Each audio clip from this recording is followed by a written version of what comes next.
కూడా దాదాపుగా మనం చూస్తున్నట్టయితే నమస్తే తెలంగాణలో ఒక అడిషనల్గా ఒక టాపిక్ మనకి ఇవ్వడం జరిగింది, ఒక టాప్ హెడ్లైన్ మనకి ఇవ్వడం జరిగింది. ఒకసారి దాన్ని మనం డిస్కషన్ చేద్దాం.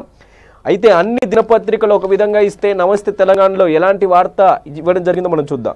బంద్కు స్పందన కరువు, యథావిధిగా జనజీవనం, రాష్ట్ర వ్యాప్తంగా తిరిగిన ఆర్టీసీ బస్సులు, ఆగని ఆటోలు, క్యాబ్ సర్వీసులు, కొనసాగిన మెట్రో ఎంఎంటీఎస్, తెరిచి ఉన్న దుకాణాలు, షాపింగ్ మాల్స్, పటిష్టంగా పోలీసు బందోబస్తు, మంత్రి పువ్వాడ నిరంతర సమీక్ష, నేటి నుంచి పూర్తి స్థాయిలో బస్సు సేవలు అందిస్తామని హామీ.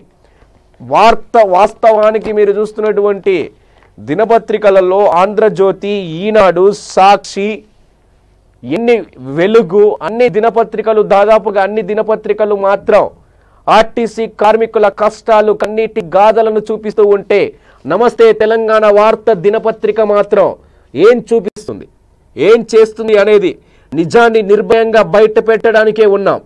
వాస్తవాలను చెప్పడానికి ముందుకు వెళ్తున్నాం.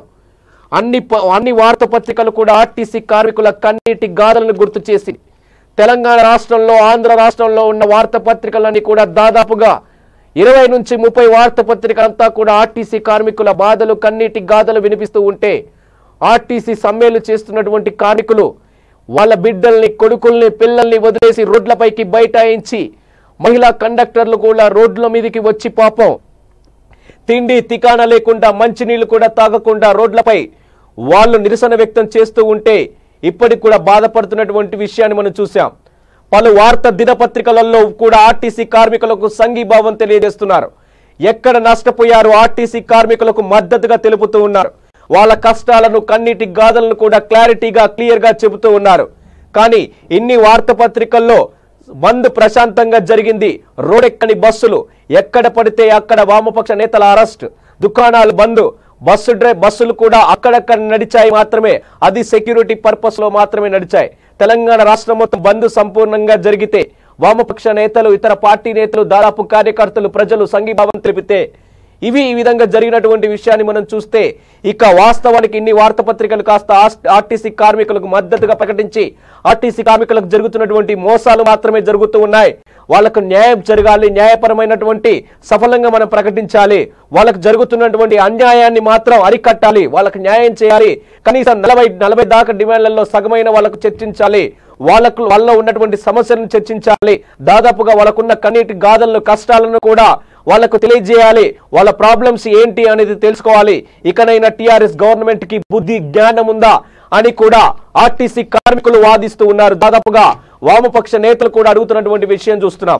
ఇన్ని వార్తాపత్రికలు ఆర్టీసీ కార్మికులకు మద్దతుగా ప్రకటిస్తే నమస్తే తెలంగాణ వార్తాపత్రిక మాత్రం డైరెక్ట్ గా లైవ్ లో చూపిస్తున్నామండి. నమస్తే తెలంగాణ వార్తాపత్రిక మాత్రం కూడా ఏంటంటే బంద్కు స్పందన కరువు అన్నట్టుగా, బంద్కు ఏమాత్రం కూడా బంద్కు ప్రశాంతంగా జరగలేదు, బంద్ అనేది యథావిధిగా బంద్ స్పందన కరువు అయిందన్నట్టుగా చెబుతున్నటువంటి విషయం మనం చూస్తున్నాం. యథావిధిగా జనజీవనం కొనసాగుతూనే ఉన్నారు అంట. రాష్ట్ర వ్యాప్తంగా తిరిగిన ఆర్టీసీ బస్సులంట.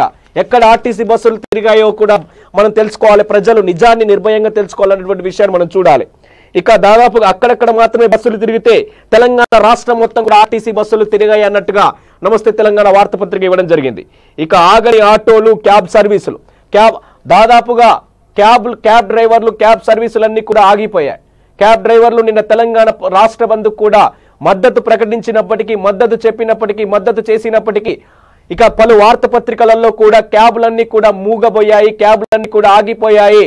ఇక గల్లీ నుంచి ఎయిర్పోర్ట్ వరకు కూడా క్యాబ్లన్నీ ఆగిపోయాయి. వాళ్ళు కూడా మద్దతు ప్రకటించారని తెలిపితే యథావిధిగా క్యాబులు, ఆటోలు నడిచాయన్నట్టుగా నమస్తే తెలంగాణ వార్తాపత్రికలో చెప్పడం జరిగింది. ఇక విషయానికి వచ్చినట్టయితే తెరిచి ఉన్న దుకాణాలు, షాపింగ్ మాల్స్, కొనసాగిన మెట్రో ఎంఎంటీఎస్సి, పటిష్టంగా పోలీస్ బందోబస్తు అన్నట్టుగా మంత్రి పువ్వాడ నిరంతర సమీక్ష చేశారు అన్నట్టుగా, నేటి నుంచి పూర్తి స్థాయిలో బస్సు సేవలు అందిస్తామన్నట్టుగా తెలుస్తూ ఉంది. ఇది జరుగుతున్నటువంటి విషయం. నిజాన్ని నిర్భయంగా చెప్పడానికే మేమున్నాం.